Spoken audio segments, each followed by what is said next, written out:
വിക്രമാദിത്യ മഹാരാജാവിൻ്റെ സഭയിലെ നവരത്നങ്ങളിലൊരാളായ വരരുചിയുടെ മകനായാണ് നാറാണത്ത് ഭ്രാന്തൻ്റെ ജനനം.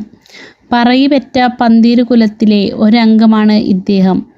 പാലക്കാട് ജില്ലയിലെ ചെത്തല്ലൂർ പ്രദേശത്തെ നാറാണത്തുമംഗലം മനയിലാണ് മാതാപിതാക്കൾ ഉപേക്ഷിച്ചതിനു ശേഷം ഇദ്ദേഹം വളർന്നത്.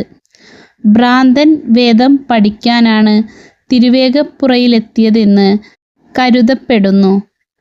പിന്നീട് തിരുവേഗപ്പുറ ഗ്രാമവും സമീപത്തുള്ള രായിരനെല്ലൂർ മലയും ഭ്രാന്തൻ്റെ വിഹാര കേന്ദ്രമായി മാറി.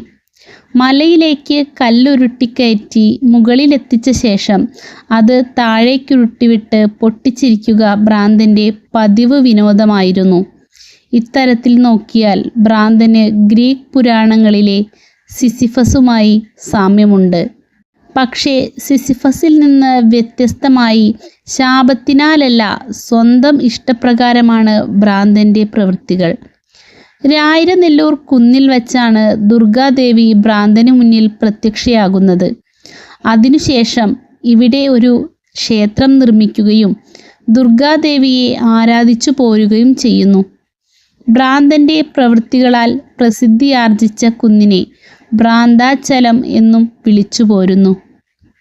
രണരാഘവനെല്ലൂര് എന്ന പേര് ലോപിച്ചാണ് രായിരനെല്ലൂര് ആയതെന്ന് വിശ്വാസം. നാറാണത്ത് ഭ്രാന്തന് മലയുടെ മുകളിലേക്ക് കല്ലുരുട്ടിക്കയറ്റുകയും താഴേക്ക് തള്ളിയിട്ട് അട്ടഹസിച്ചു ചിരിക്കുകയും ചെയ്തിരുന്നുവെന്നും ഈ രായിരനെല്ലൂർ മലമുകളിൽ വെച്ച് ദേവീ ദർശനം ലഭിച്ചുവെന്നും ഐതിഹ്യം പറയുന്നു. മലകയറ്റത്തിന് സംസ്ഥാനത്തിൻ്റെ വിവിധ ഭാഗങ്ങളിൽ നിന്ന് പതിനായിരങ്ങൾ എത്തും. നാറാണത്തു ഭ്രാന്തൻ്റെയും പന്തീരു കുലത്തിൻ്റെയും സ്മരണകൾ ഉയർത്തുന്ന ഒരു ആചാരമാണ് രായിരനെല്ലൂർ മലകയറ്റം. രായിരനെല്ലൂർ മലയും ഭക്തരുടെ മലകയറ്റവും ചരിത്ര പ്രാധാന്യമുള്ളവയാണ്. പാലക്കാടിൻ്റെ പശ്ചിമ ഭാഗത്തായി സ്ഥിതി ചെയ്യുന്ന രായിരനെല്ലൂർ മല ചരിത്രത്തിൻ്റെ ഭാഗമായാണ് അടയാളപ്പെടുത്തിയിട്ടുള്ളത്. നാറാണത്തു ഭ്രാന്തൻ്റെ വിഹാര കേന്ദ്രമായിരുന്നു രായിരനെല്ലൂർ. പതിവായി അദ്ദേഹം കല്ലുരുട്ടി കുന്നിൻ മുകളിൽ എത്തിക്കുകയും അത് താഴേക്കുരുട്ടിവിട്ട് ആർത്ത് അട്ടഹസിക്കുകയും ചെയ്യുമായിരുന്നു എന്നാണ് കഥ. അത് അദ്ദേഹത്തിൻ്റെ ദിനചര്യ എന്നതിലുപരി ഒരു വിനോദമായിരുന്നു. സ്വാർത്ഥമോഹങ്ങൾ ഉരുട്ടിക്കയറ്റിക്കൊണ്ടിരിക്കുന്ന മനുഷ്യൻ്റെ മൂഢത്വത്തിലേക്കുള്ള പതനത്തിൻ്റെ പരിഹാസമെന്നോണമാവാം ആ പ്രവൃത്തിയെ അദ്ദേഹം ഉദ്ദേശിച്ചിരുന്നത്. രായിരനെല്ലൂർ കുന്നിൻ മുകളിൽ വെച്ചാണ് അദ്ദേഹത്തിന് മുന്നിൽ ദുർഗാദേവി പ്രത്യക്ഷപ്പെട്ടത് എന്നാണ് ഐതിഹ്യം.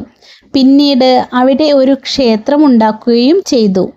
കുന്നിൻ മുകളിലെ കല്ലേന്തി നിൽക്കുന്ന നാറാണത്തു ഭ്രാന്തൻ്റെ പ്രതിമയും വളരെ പ്രസിദ്ധമാണ്. 1995 സുരേന്ദ്രകൃഷ്ണൻ എന്ന ശില്പിയാണ് ആ പടുകൂറ്റൻ പ്രതിമ നിർമ്മിച്ചത്.